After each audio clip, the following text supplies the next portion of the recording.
Perkenalkan, nama saya Giovanni Orgitsong dengan NIM 25096111053.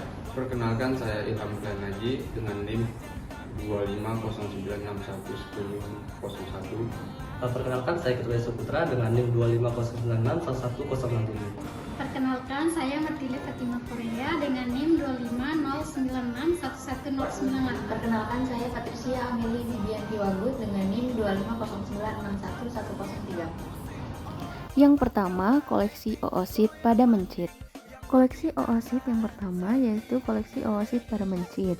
Pertama yaitu setelah mencit mati dilakukan nekropsi yang dimulai dengan insisi pada median abdominal sampai ditemukan uterus dan juga ovarium.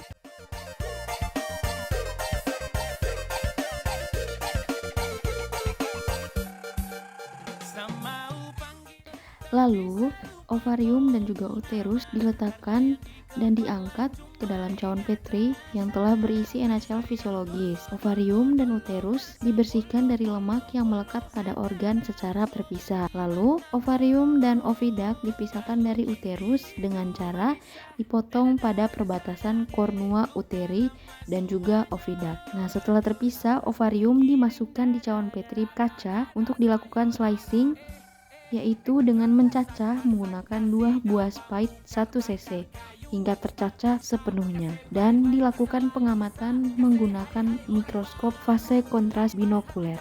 Lalu hasil identifikasi dari morfologi dan fase oosit dari mencit itu didokumentasikan.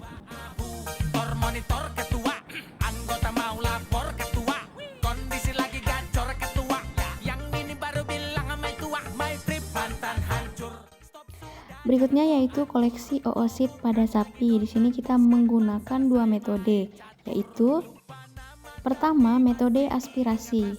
Kita siapkan ovarium sapi lalu direndamkan dalam NaCl fisiologis pada cawan Petri agar tidak mengalami autolisis. Lalu siapkan spike 5 cc yang sebelumnya telah diisi dengan NaCl fisiologis sebanyak 2,5 cc. Lalu dilanjutkan dengan penyedotan cairan folikel dengan cara menusukkan spike yang terisi NaCl fisiologis ke bagian folikel, dan dilakukan pengamatan menggunakan mikroskop fase kontras binokuler.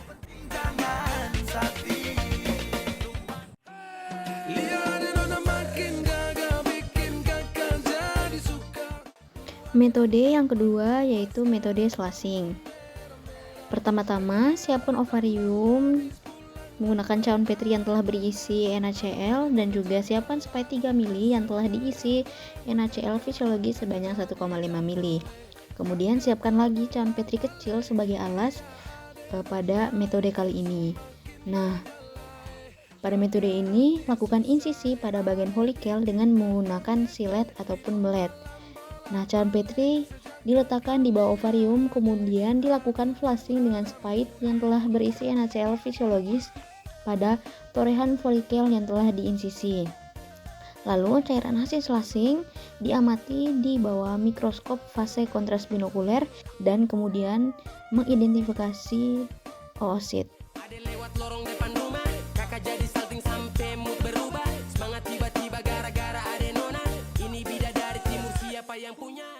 Terakhir, koleksi oosit pada hewan babi.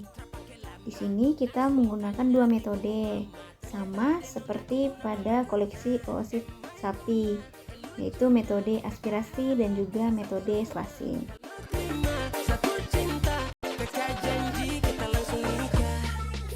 Agar mudah dipahami, di sini saya akan menjelaskan perbedaan dari kedua metode yang digunakan dalam mengkoleksi oosit pada sapi dan juga babi. Nah, pada metode aspirasi di sini dimana menggunakan spike yang sudah diisi dengan cairan NaCl dan ditusuk pada folikel. Nah, sedangkan pada metode slicing itu dimana kita melakukan insisi pada folikel ovarium dan melakukan flushing pada folikel yang telah diinsisi. Lalu, kedua cairan yang sudah ditampung itu disimpan pada cawan Petri dan diamati di bawah mikroskop fase binokuler.